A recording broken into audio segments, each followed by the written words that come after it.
কখনো কি ভেবে দেখেছেন এই দুনিয়াটা আসলে কতটা অস্থায়ী? আজ আমরা হাসছি, গল্প করছি, বন্ধুদের সঙ্গে সময় কাটাচ্ছি, কিন্তু কে জানে এই হাসির মাঝেই হয়তো লুকিয়ে আছে শেষ বিদায়। জীবনটা ঠিক সন্ধ্যার আকাশের মতো, একটু আগে আলো ছিল আর একটু পরেই অন্ধকার নেমে আসে।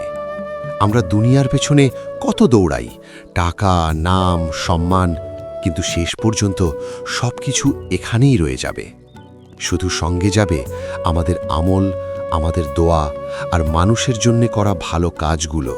তাই আসুন, কারো মনে কষ্ট না দিয়ে মানুষকে ভালোবেসে আল্লাহর পথে চলার চেষ্টা করি। কারণ একদিন হঠাৎ করেই খবর আসবে সে আর নেই, আর তখন আমাদের গল্পটা শুধু স্মৃতিতেই থেকে যাবে।